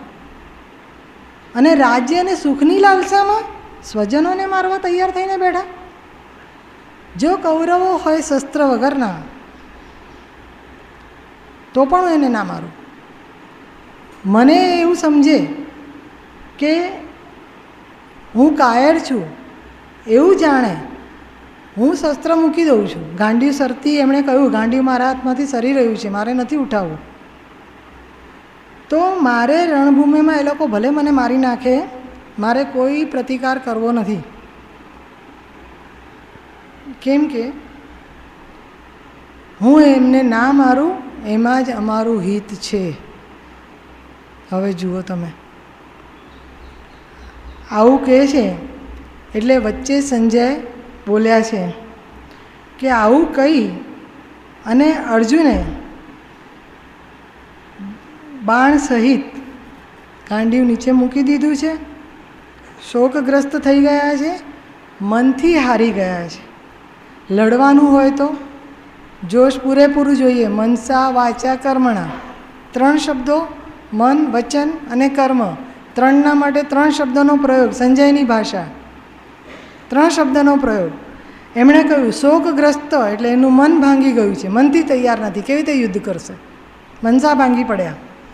શસ્ત્ર મૂકી દીધું છે હાથમાંથી, ઉપકરણ જ આખું, કોઈ ક્રિયા કરવા જ તૈયાર નથી. અને યુદ્ધભૂમિમાં જે રથ વચ્ચોવચ્ચ લાવીને મૂક્યા હતો ભગવાને, ત્યાં ધનુષ્ય તાગી દીધું. કર્મ નથી કરવું, હવે બેસી ગયા. હવે વિચાર કરો, કૃષ્ણ ભગવાનની જગ્યાએ આપણે હોઈએ તો કેવું રિએક્શન આપ્યું હોય. પરીક્ષાના વખતે છોકરો 12 સાયન્સની એક્ઝામ આપવાના હોય કે દીકરી આપવા જવાની હોય અને એવું કહે કે મારે આ વખતે ડ્રોપ લઈ લેવો છે, શું રિએક્ટ કરીએ આપણે? અને ભગવાને અર્જુનને હવે કેવી રીતે તૈયાર કર્યો છે આખામાં ધર્મયુદ્ધ માટે, એ પ્રશ્નોત્તરી અહીંયા એ અર્જુનના વિષાદ યોગથી હવે સાંખ્યશાસ્ત્ર બીજા અધ્યાયમાં ચાલુ થાય છે. એમાં એમણે સમજાવ્યું છે. સૌથી પહેલું તો જરૂરી છે, અર્જુનને હુકમ કરી શકતા હતા ને, ઊભો થા, લડ, કર, પણ એમને ખબર હતી કે હું પરાણે કહું. આપણે કાલે વાત કરી હતી કે પરાણે નાનું છોકરું પણ નાનું નથી માનતું. એના મનમાં એ કામ કરવાની ઈચ્છા ના હોય તો એ ના જ કરે, અથવા કરે તો એવું કરે કે તમે બીજી વાર એને કહો જ નહીં. તો શું કર્યું એમણે, કેવી રીતે સમજાવ્યું છે? ભગવદ્ ગીતાના મોટાભાગના શ્લોકો અનુષ્ટુપ છંદમાં છે. બધામાં લગભગ આ આખા અધ્યાયમાં બધા શ્લોકમાં 32 અક્ષરો છે. અને એનું જે મહાત્મા આપ્યું છે એ થોડીક વાત એટલા માટે કરી દઉં કે મેં કહ્યું કે આપણને ફલશ્રુતિ ખબર હોય. ભગવાને કહ્યું કે ગીતા પાઠ કરશે અને વૈકુંઠ લઈ જઈશ. એટલે એક અધ્યાય રોજ તો ના કરીએ 700 શ્લોક, પણ એક અધ્યાય, અડધો અધ્યાય, તો એનું શું ફળ? એવી રીતે એમણે કથા કહી છે. એમાં કથાઓ બહુ લાંબી છે, એટલે બહુ ટૂંકમાં ફક્ત સાર સમજાય એ રીતે એક કથા છે. સુશર્મા નામનો એક બ્રાહ્મણ, બહુ દુરાચારી બ્રાહ્મણ, કહેવાવો જ ના જોઈએ દુરાચારી હોય તો, પણ બ્રાહ્મણ હતો જન્મે એટલે, અને એના વિશે દુરાચારમાં જેટલી વાતો આવે એ બધી એ કરે છે ટૂંકમાં. અને એની પાસે પશુધન છે, જૂના જમાનાની વાત છે. એટલે બકરીઓ ચરાવવા માટે જંગલમાં એને લઈ જાય છે. હવે એક વખત જોગાનું જોગ મૃત્યુ તો કહેતું નથી કે મેં માર્યું એવું ભગવાન કોઈને, કંઈ ને કંઈ નિમિત્ત તો બનાવે જ છે. પેલો સાપ કરડે છે, બ્રાહ્મણ મરી જાય છે. હવે દુરાચાર જ આચર્યો છે આખી જિંદગી, એટલે બીજો જન્મ મનુષ્ય યોનિમાં તો થવાનું નથી. પશુ બુદ્ધિ વાપરી છે, સારો દેહ મળ્યો હતો, સારો અવતાર હતો, બળદની જેમ વર્ત્યો છે, બીજો જન્મ મળ્યો છે બળદ થઈને. અને એ પણ પાછો કોના ત્યાં? તો એક ભિખારી છે, અપંગ છે, પગે લંગડો છે, એના ત્યાં. હવે લંગડા માણસ એ પેલા બળદ ઉપર બેસી અને આખા ગામમાં ભીખ માગવા ફરે છે. ખાડા ખુબડા આવે આ બધું, અને જે મળે એમાંથી એનું ને એના બળદનું ચાલે છે. હવે આવી રોજની મજૂરી કરાવે અને બળદની દયા તો કોણ ખાય? એમાં એકવાર પડી ગયો, થાક્યો હશે, કોઈ ભૂખ પ્યાસ તરસ કોઈ પૂછતું નથી, પેલો પોતે અપંગ છે અને ત્યાં મરી ગયો. હવે એ વખતે બધા રસ્તા વચ્ચોવચ્ચ ભીખ માંગવા નીકળેલા મરી ગયા, રોડ વચ્ચે અકસ્માત, બધા ભેગા થઈ ગયા. એમાં એક ગણિકા, એણે જોયું કે અરે આ તો બ્રાહ્મણ છે, અને બ્રહ્મન તેજ ગમે તેવો હોય, ના હોય તો એના આભૂષણોથી કે એની જનોઈથી કે એના ત્રિપુણથી લોકો ઓળખે. પેલી ગણિકાએ ઓળખ્યા કે આ તો બ્રાહ્મણ છે. અને અરે બળદ જે અહીંયા મરી ગયો છે, એ બળદના કાનમાં જઈને એને દયા આવી છે. એને શું કરવું? તો એને કીધું કે એની કંઈક સદગતિ થાય. એટલે એણે બળદના કાનમાં જઈને કંઈક કહ્યું. એટલે પેલો તરફડિયા મારતો હતો, એનો જીવ જતો રહ્યો. અને એ સાંભળ્યા પછી હવે એણે બળદ થઈને આગલા જન્મના જેટલા દુરાચાર કર્યા હતા એ બધાનું ચૂકવણું કરી દીધું છે, ઘાંચીના બળદની જેમ ફરીને પેલા લંગડા સાથે. એટલે એ ફરી બ્રાહ્મણના ઘરે જન્મ્યો છે. એનું સોમ શર્મા નામ છે. અને એને પેલું અંતિમ સમયે અજામિલે જેમ નારાયણ નારાયણ કર્યું એમ અંતિમ સમયે પેલી ગણિકાએ શું કહ્યું કાનમાં, એનો જીવ ફરી બળદ યોનિમાંથી બ્રાહ્મણ યોનિમાં આવ્યો. એને થયું કે આ એને પૂર્વજન્મ યાદ આવ્યો છે, સ્વપ્નમાં એને સૂચન થયું છે. એ જાય છે પેલી વૈશ્યા પાસે એને પૂછવા માટે કે હું હતો એ બળદ જેના કાનમાં તમે કંઈ કહ્યું હતું, અત્યારે મને શું કહ્યું હતું એની કોઈ સ્મૃતિ નથી, મને કહો તમે મને શું કહ્યું કાનમાં. તો એણે કહ્યું કે મારા ત્યાં તો જે આવતા હોય એમાંથી કોઈ મુસાફર આવેલો અને એ પોપટ લઈ આવેલો, અને એ પોપટ આખો દિવસ કંઈનું કંઈ બોલ્યા કરતો હતો. તો મેં પોપટને પૂછ્યું કે ભાઈ તું શું બોલે છે? તો કે આના પહેલાં હું ગુરુના આશ્રમમાં હતો અને ત્યાં બધા વેદ પાઠ સંધ્યા પૂજન થાય, એટલે મને ગુરુ જે બોલાવે એ પાઠ હું સાંભળતો હતો. હવે મુનિએ શરૂ કરેલું ગીતા અભ્યાસ કરાવવાનું છોકરાઓને, એટલે ગીતાના પ્રથમ અધ્યાયનો પાઠ એ રોજ કરાવતા છોકરાઓને મોઢે. પેલા પોપટે સાંભળ્યું. આપણે કહ્યું ને કણકણમાં ભગવાન છે, બધા સાંભળે છે, હું બોલું છું તમે બોલો છો એવું નહીં, બધું સમર્પિત વક્તવ્ય શ્રોતવ્ય. કેમ કે આમાં સૂક્ષ્મ જીવો કોણ કોણ ક્યાં ક્યાં કયું સાંભળે છે અને કોની ગતિ આપણને ખબર નથી. ગીતાના પ્રથમ અધ્યાયનો પાઠ એ કરતા હતા. એટલે હું જે ફસાયો હતો મુનિના ત્યાંથી જંગલમાં એક દિવસ વિહાર કરવા નીકળી ગયો, પકડાઈ ગયો પેલા પારધીના હાથે અને પેલા માણસના હાથમાં પડ્યો. એણે લાવીને તમારા ત્યાં મને વેચ્યો, પણ આજ સુધી તમે મને પૂછ્યું નહોતું, એટલે એ વસ્તુ યાદ કરીને મેં કહી નહીં તમને. પોપટ જેવો બોલ્યો પહેલો અધ્યાય એવી એની મુક્તિ થઈ ગઈ છે. સાંભળ્યું વૈશ્યાની મુક્તિ થઈ ગઈ છે, પેલા બળદની એની મુક્તિ થઈ ગઈ છે.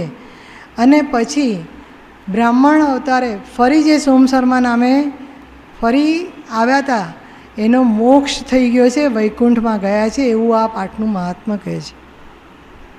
ફક્ત ગીતાનો પહેલો અધ્યાય રોજ 360 દિવસ છે. આપણા 365 આપણે કર્યા છે. જૂના કેલેન્ડરમાં 360, 18 અધ્યાય. એક અધ્યાય રોજ કરીએ, વર્ષમાં 20 વખત થાય, 18 દુ 36. એક અધ્યાયનો પાઠ રોજ થાય, કોઈ પણ એક અધ્યાય, તો દરેક અધ્યાયના અલગ અલગ ફળ છે, અને એટલે એ અધ્યાયના ફળની વાત. હવે અર્જુન બેસી ગયા છે, ત્યાંથી આપણે આગળ વધીએ. કોઈ પણ જવાબદારી આવે એટલે ભગવાન ચલાવે. ન દૈન્યમ ન પલાયનમ. દીનતા કાયરતા યુદ્ધભૂમિ પર ચાલે? ના ચાલે. અને ભાગેડું વૃત્તિ, કંઈ માથે આવે એટલે છટકી જવાનું. આ તો બધા સેવાદારી ઘરના ગામના કામ કરીને અહીં સેવા આપે છે. નમસ્કાર છે મારા બધાને. એ કહે છે કે તારે યુદ્ધભૂમિ પર કેવી રીતે રહેવાનું છે. હવે આ બીજા અધ્યાયમાં મેં કહ્યું એ કૌંતેય અને પાર્થ એનું ઉચ્ચારણ 62 વાર ટોટલ.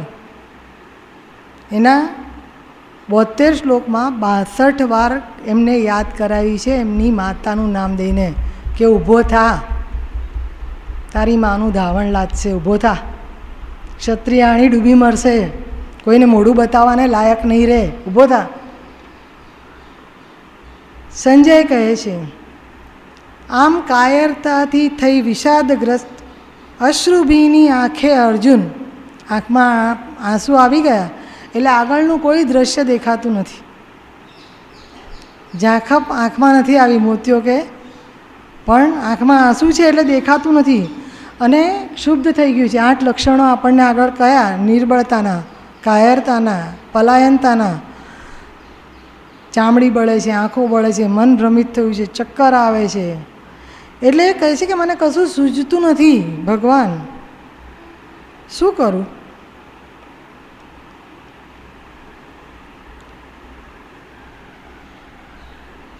ભગવાનને શરણે ગયા છે. અને જ્યારે શસ્ત્ર મૂકીને રડ્યા, જ્યારે પણ મંદિરમાં જઈએ કે પાઠ પૂજા કરવા બેસીએ, ગમે તે બાબતની ચિંતા હોય, પણ જ્યારે શબ્દ ના આવે, કશું માંગવાનું ના સૂજે, અને આંખમાં પાણી આવી ગયું, તો પ્રાર્થના પહોંચી ગઈ. એ અંતર્યામી છે ઋષિકેશ, એને કશું જ કહેવાની જરૂર નથી, અને ક્યાંય કોઈની પાસે કશું માંગવાની જરૂર નથી. ભગવાન હવે વિચારે છે આને કેવી રીતે મારે સમજાવવાનો, કારણ કે આ તો પાણીમાં બેસી ગયો યુદ્ધભૂમિ પર. એટલે કહ્યું છે, અમને રાખ સદા તવ ચરણી, કમલ સમાતવ મધુમય ચરણી. અમને રાખ સદા તવ શરણી, કમલ સમાતવ મધુમય ચરણી. બીજા કોઈની પાસે માંગવું જ ના પડે. આપણે રોજ બોલીએ છીએ એક મંત્ર, એક યંત્ર, એક જ કૃષ્ણ, બીજું કશું નહીં. ભગવાન હવે એને કહે છે અર્જુનને કે તું હવે આ બધું છોડ અને ઊભો થા. હે અર્જુન, આ વિષમ કાળે યુદ્ધના સમયે, આ કંઈ લગ્ન પ્રસંગ નથી, મારે ખાવું નથી કરીને રીસાઈ જાય કે મારે ડાન્સ નથી કરવો. આ તો યુદ્ધભૂમિ છે, અહીંયા કંઈ નાટક કરવા નથી આવ્યા. હમણાં બાણો છૂટશે બધા, ને અહીંયાના ને નહીં ત્યાંના. તને કાયરતા ક્યાંથી સૂજી? ભગવાનના શબ્દો છે. હવે કાયરતા સૂજી શબ્દ વાપર્યો છે. કાયરતા ઇનબિલ્ટ નથી. અર્જુન કાયર નથી. અર્જુન ધનુર્ધર છે, બાણાવળી છે, યોદ્ધો છે, એનામાં કાયરતા નથી. પણ અત્યારે તારા સ્વભાવમાં તો નથી આ વસ્તુ. ક્યાંથી આવી? તો 2 કારણ છે. મોહ જાગ્યો છે, દાદાને, પપ્પાને, પિતામહને, મામાને બધાને જોઈને, સસરા સસુરાન માતુરાન આખા સગા સંબંધીઓને. અને બીજી કાયરતા આવી ગઈ છે એ વિચારીને કે આમને મારીને શેના માટે મારું છું, આની પાછળ મારવા પાછળ હેતુ કયો, તો રક્તરંજિત સિંહાસન પર બેસવા માટે, એ ભૂમિ લેવા માટે. અરે ભિક્ષા માંગીને રહીશું અમે, ગમે તે કરીશું. આવું સિંહાસન આપણા ત્યાં ઇતિહાસમાં થયું જ છે. આખો ઇતિહાસ મોગલોનો, મરાઠાઓનો બધો આપણે ભણ્યા જ છીએ. પોતાના વડીલને મારીને ગાદીએ બેસનારા ઘણા બધા. પણ એ કહે છે હું કંઈ એવો છું? એવો નથી. છતાં એને કાયરતા ક્યાંથી સુધી? એના સ્વભાવમાં નથી. એટલે ભગવાન કહે છે કે આ કાયરતા એવી છે કે જે તને જીવતા આ ભૂમિ પર ઇહલોકે પરલોકે અહીંયા કોઈ યશમાન કીર્તિ અપાવશે નહીં. તું અત્યારે અહીંયા પાણીમાં બેસી જઈશ, રડવા બેસીશ, યુદ્ધ કરવાનું છે ત્યારે એક્ઝામનું પેપર આપવાનું એનું ભૂલી ગઈ કે નથી આવડતું કર્યું, તો પેલા પરીક્ષક કે સુપરવાઇઝર કંઈક જોઈને લખવા દે, પાસ કરી દે. અહીં તને કીર્તિ નથી મળવાની. અને તું એવું વિચારતો હોય કે હું આ બધું લેટ ગો કરીશ એટલે મને કીર્તિ મળશે અને ઉપર સ્વર્ગ મળશે, તો ભૂલી જા. તું ક્ષત્રિય છે, યુદ્ધ તારો ધર્મ છે. અનાચાર, અત્યાચાર, આતતાઈઓને મારવાનો તારો ધર્મ છે, તારો સ્વધર્મ છે. અને તારો ધર્મ છોડીને તારે આ બધું નથી કરવાનું. હે પૃથાનંદન, છોડ કાયરતાને, શોભતું નથી આ તુજને. ત્યાગી હૃદયની દુર્બળતાને. ઊભા થવાનું છે તારે. હવે કહ્યું તો ખરું ભગવાને કે તારે ઊભા થવાનું જ ભાઈ. આ અહીંયા અત્યારે તું અહીંયા મારા પગમાં બેસી જાય કે કાંડી છોડીને બેસી જાય, એનાથી કંઈ ચાલવાનું નથી. તારા પક્ષે જે તૈયાર થયા છે બધા, એ મેં તો શસ્ત્ર ઉપાડવાની ના પાડી છે, હું તો શસ્ત્ર ઉપાડવાનો નથી. એટલે તારાને ભીમ ઉપર તો ભરોસો છે યુદ્ધનો. અને તું પાણીમાં બેસી જાય તો પાછા પ્રજાનું શું, લશ્કરનું શું? એટલે તારે ઊભા થવાનું છે. અને ઘણી બધી વખત જીવનમાં ઊભા થવાનું આવે છે, ચડતા પડતા કરોળિયાની જેમ દરેકના જીવનમાં. હવે અર્જુન જુઓ, ભણેલા હોય, વિદ્વાન હોય, જ્ઞાની હોય, એનું મોટામાં મોટું દૂષણ શું? તો કોઈ પણ વાત સીધે સીધી માને નહીં. કંઈ પણ કહો એટલે સામે દલીલો કરે, ચર્ચા કરે. અને હવે ગૂગલે ઓપન કરી દીધું બધાના માટે જ્ઞાનના બધા દરવાજા. એટલે તમે કહો એ નહીં, પેલો ગૂગલ કહે એ સાચું. અરે આપણા વેદો વાંચો, આપણા શાસ્ત્રો વાંચો. બ્રશ કરવાથી માંડીને કેમ બેસવું ને કેમ ઉઠવું એ એમાં શીખવાડે છે. એ તમને શું ટેબલ્સ મેનર શીખવાડે? ટીપુ સુલતાનની વાતમાં છે કે રાજા તરીકે વારસદાર નથી અને એને પોતાના બધા ભાઈ બહેનોના છોકરામાંથી જ્યારે વારસદાર પસંદ કરવાનો છે ને, તો ભોજન સમારંભ મૂક્યો છે, છોકરાઓને બધાને બોલાવ્યા છે. રાજા નક્કી કરવાનો છે વારસદાર દત્તક કોને લેવો. બધાનો હક સરખો છે, બધા ભાઈ બહેનોનો હક સરખો છે.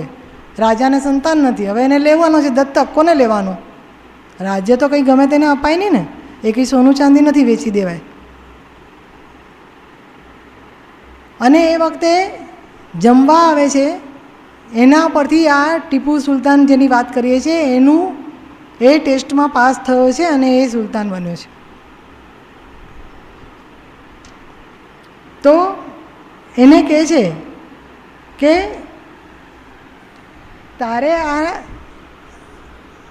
તારે આ દુર્બળતા ત્યાગી દેવાની છે અને ઊભું થવાનું છે. કારણ કે આ દુર્બળતાથી આપણે યુદ્ધ જીતી શકવાના નથી. અર્જુને કહ્યું, દલીલો શરૂ થાય છે એની, સાંભળો હવે. હે મધુસૂદન, રણભૂમિમાં લડવું બાણોથી કેમ મારે? વાક યુદ્ધ થયું હોય બરાબર છે, ઝપાઝપી કરી મારામારી કરી બરાબર, હવે તો જીવલેણ બાર મારવાના જ. મેં કહ્યું આગળ કેવી રીતે મારવાનો છું? હે હરિસુદન, તમે તો અંદર બહારના બધા શત્રુઓને મારવાને યોગ્ય છો, હું કેવી રીતે મારવાનો છું? ભીષ્મ પિતામહને હું કેવી રીતે બાણ ચલાવવાનો છું? દ્રોણાચાર્ય સામે જેમણે મને શીખવાડ્યું,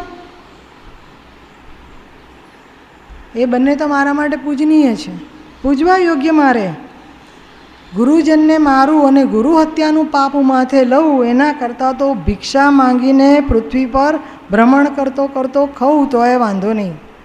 એટલે ભગવાન કહે છે એ અધિકાર તને નથી આપ્યો, એ બ્રાહ્મણોને આપ્યો છે. ભિક્ષાટનનો અધિકાર ક્ષત્રિયનો નથી, તારું એ રક્ષણ કરવાનું કામ છે.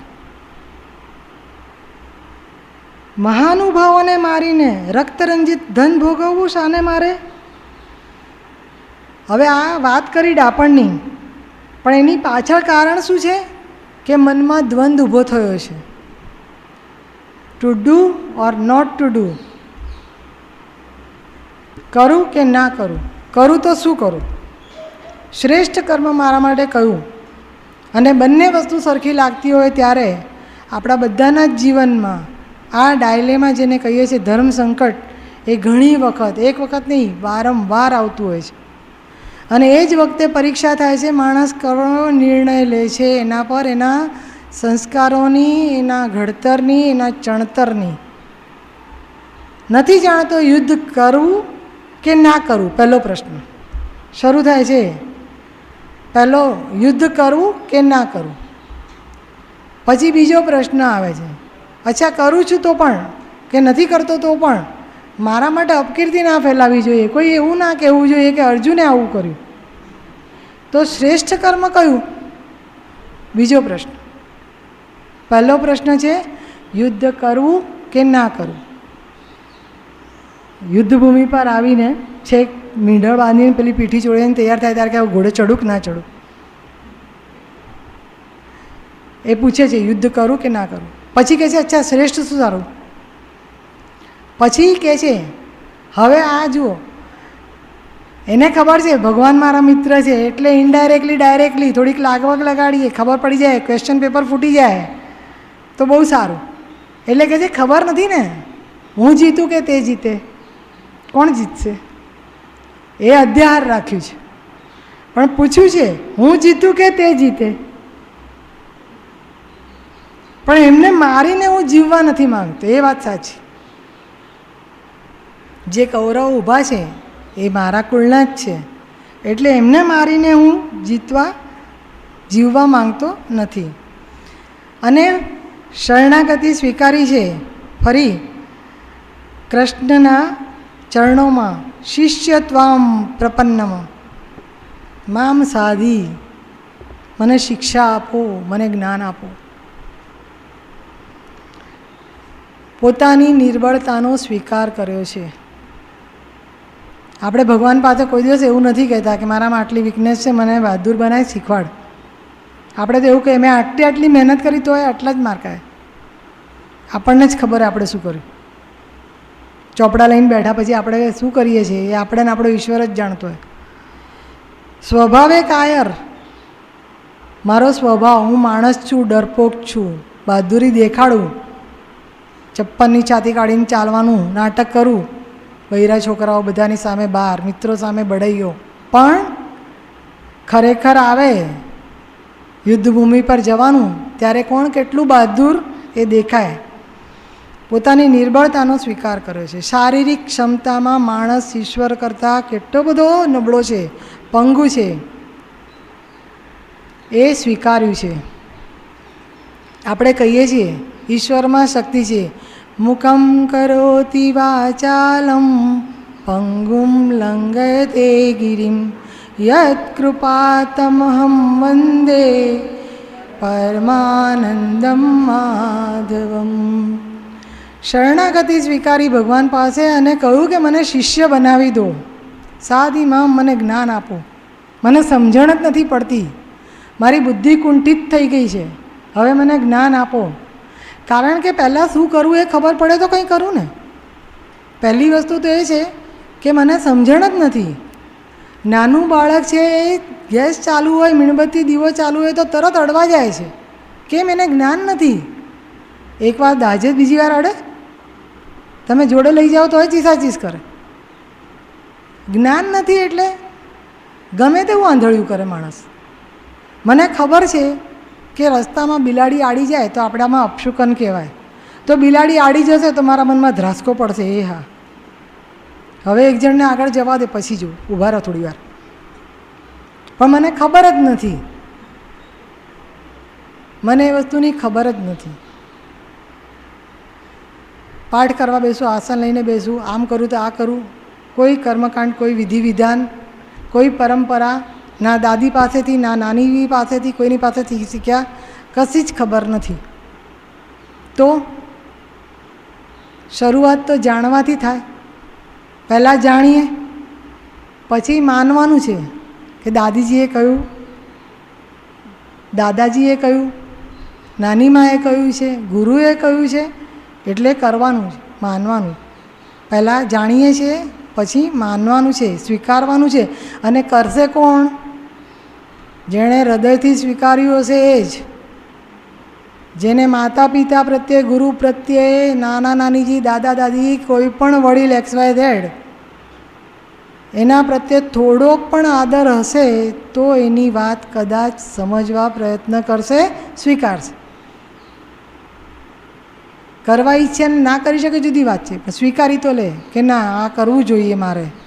પણ પછી નથી કરવું હતું ને ત્યારે બુદ્ધિ તર્ક કરે છે, આગળ આવશે આપણે બધું સમજશું એમ. પણ એ વખતે એ જાણે કે પુરુષો તકલીફમાં આવે કોઈ પણ. એક ઇંગ્લિશમાં બુક છે, men are from Mars and women are from Venus. આપણા શાસ્ત્રોમાં લખેલું છે, હું અંગ્રેજોની વાત નથી કરતી. પણ સ્ત્રીઓને કંઈ તકલીફ પડે ને એટલે બધા એવું કહે, કુંતા માતાને શ્રાપ આપે છે, એમના પેટમાં કંઈ રહે નહીં, લોકોને કયા કરે. પણ એને કંઈ તકલીફ આવે ને એટલે રડે. નાનું છોકરું હોય ને ઘોડિયામાં ને તો એને હંકારતા હંકારતા એને બી બધું કહી દે, જો આવું થયું હું શું કરું. પાડોશણ હોય તો એને કહી દે, બહેનપણી હોય તો એને કહી દે, વાત કરી દે, રડી દે. ના હોય ઘરમાં કોઈ તો દીવો કરીને ભગવાન આગળ કહી દે, પણ ખાલી થઈ જાય. અને પુરુષોનો સ્વભાવ કેવો? કોઈ પ્રોબ્લેમ કે કંઈ સમસ્યા આવી તો એ મૌન થઈ જાય, બોલવાનું બંધ, વિચારે, એકાંતમાં જતા રહે. કેમ કે એમને કોને કહેવાનું? ભગવાન સિવાય બીજું કોઈ ખરું? બીજા કોઈની પાસે? અંતરંગ મિત્ર હોય, એને લાગે મારા કરતાં વધારે હોશિયાર છે અથવા આ જે વિષય છે એમાં એ પારંગત છે, કરવા જેવી વાત લાગે તો કદાચ મિત્ર સાથે શેર કરે, ઘરમાં પત્ની સાથે નહીં ક્યારેય. ઘણા બધા કારણો હોય. બૈરાન બુદ્ધિ નથી એવું નહીં, બધા બૈરાઓ માટે રિસ્પેક્ટ નથી હોતો એવું નહીં. લાગણી હોય, દુઃખી નથી કરવા માંગતા એટલે પણ ના કીધું હોય. અને જ્યાં સુધી હું ઢાલ જેવો છું ત્યારે તારા પાસે શું કરો એ પ્રોબ્લેમ આવે. આ એની હુંકાર છે એટલે પણ ના કહ્યું હોય. પણ એ ઈશ્વર સિવાય કોને કહેવા જાય? મુશ્કેલી આવે એટલે કાં તો ગુરુ પાસે જાય અને પૂછે હું શું કરું. આપણે સંતો પાસે કેટલા લોકો જતા હોય અને એમને પૂછતા હોય ઘરની સમસ્યા, આ થયું છે, આ સેવા કરવા નીકળ્યો છું પણ ઘરમાં આ બધા શું કરું, સમજણ નથી પડતી. આજુબાજુના વર્તુળમાં કોઈને ખબર ના હોય કે એમના મગજમાં શું ચાલે છે. એટલે ડાયાબિટીસ ને બીપી આપણે જે કહીએ માનસિક રોગોના લીધે થાય એ પુરુષોમાં વધારે જોવા મળે. અને બૈરાઓ રડી નાખે એટલે બહુ લાંબુ જીવે. એ પણ એક સાયન્ટિફિક બાબત છે. કેમ કે કંઈ પણ થયું તો એને તો રડીને બેસી નથી રહેવાનું ને. કામ નહીં કરે, ઓફિસમાં બહાર જતા રહેશે. એ તો એને તો હમણાં ઊભા થઈને કુકરની સીટીઓ વગાડવાની. છોકરાને ટાઈમ થશે સ્કૂલથી, નાસ્તો તૈયાર રાખવાનો. કંઈ પણ મુશ્કેલી હોય કંઈ પણ એટલે એને તરત ઊભું થઈ જવું પડે છે. ઘોડિયામાં બાળક છે પેલા સાસુ કે સસરા બીમાર છે, પથારીમાં એમને દવા આપવાની છે, કંઈ સમાચાર આવે છે, વિક્ષિપ્ત થઈ જાય છે, દુઃખી થઈ જાય છે, રડવું આવે છે, રોતા રોતા કામ કરતી હોય પણ નીકળી જાય છે બળાપો, એનું એક્ઝોસ્ટ છે. એક્ઝોસ્ટ ના હોય તો ગુંગળામણ થાય ને. કોઈને કહેવાની જરૂર નથી. આપણે આ છેલ્લા થોડાક સમયમાં બધા સમજી ગયા છીએ કે પાંજરામાં પુરાવાની દશા શું હોય. અહીંયા ગયો છે અર્જુન, સ્વીકારે છે, હે ભગવાન તમારો શિષ્ય છું, તમારા શરણે આવ્યો છું, અને હવે મારું કર્તવ્ય કયું એ મને કહો. કારણ કે પૃથ્વી પર ધન ધાન્યથી ભરપૂર રાજ્ય મળતું હોય, શત્રુ વગરનું રાજ્ય મળતું હોય અને દેવોના આશીર્વાદ મળતા હોય, મરણ પછી પણ એવું કોઈ કામ મારે કરવું જોઈએ એવું મને લાગે છે. પણ હું આનું શું કરું? આ શોક, આ વિષાદ, આ પોતાના સગા સંબંધીઓને મારવાની પીડા, એમાં મારી ઇન્દ્રિયો સુકાવા માંડી છે. ગળું સુકાય છે, ત્યાંથી શરૂ કર્યું છે. એ દૂર નથી થતો. કેવી રીતે કરું? અને ભગવાનના શરણે ગયા પછી સંજય એમને કહ્યું છે કે હે ધૃતરાષ્ટ્ર, આવું કહીને નિંદ્રા વિજયી અર્જુનને ભગવાન કહે છે કે એને યુદ્ધ કરવાનું છે, પણ સામે બાજુ અર્જુને હવે ન યોજશે, હું યુદ્ધ નહીં કરું, એલાન કરી દીધું સાફ શબ્દોમાં. અને હવે એ વિષાદ લઈને અર્જુન ત્યાં આવીને ઊભા છે ભગવાનની પાસે. શરણાગતિ, શિષ્યભાવ, વિષાદ અને ભગવાનને સરેન્ડર કરી દીધું. હવે તમારે જે કરવું એ કરો, હું હવે યુદ્ધ કરવાનો નથી. અને ભગવાન શ્રી કૃષ્ણ હસે છે. અને એ કેમ હસે છે એનાથી આપણે હવે આગળ વાત કાલે, આવતીકાલે. હસતા હસતા એને કહે છે જે વચનો, એનાથી આગળ હવે 11થી 30 શ્લોકમાં સાંખ્ય યોગ શરૂ થાય છે. એની વાત હવે કાલથી કરીશું. એ ભગવાનને યાદ કરીએ છીએ. અધરમ મધુરમ વદનમ મધુરમ મધુરમ મધુરાધિપતે અખિલમ મધુરમ. જેનું સર્વસ્વ મધુર છે એના મોઢા પર કૃષ્ણની છબી ક્યારે ક્યાંય સિરિયસ દેખાય? અને એ કૃષ્ણ હસે છે, એમની એ મુદ્રાને મનમાં સ્મરીને શરણાગતિ આપણે શ્રી કૃષ્ણ શરણમ મમ, શ્રી કૃષ્ણ શરણમ મમ, શ્રી કૃષ્ણ શરણમ મમ, શ્રી કૃષ્ણ શરણમ મમ, શરણમ મમ, શ્રી કૃષ્ણ શરણમ મમ, શ્રી કૃષ્ણ શરણમ મમ. જય શ્રી કૃષ્ણ શરણમ મમ. હરિ ઓમ તત્સત.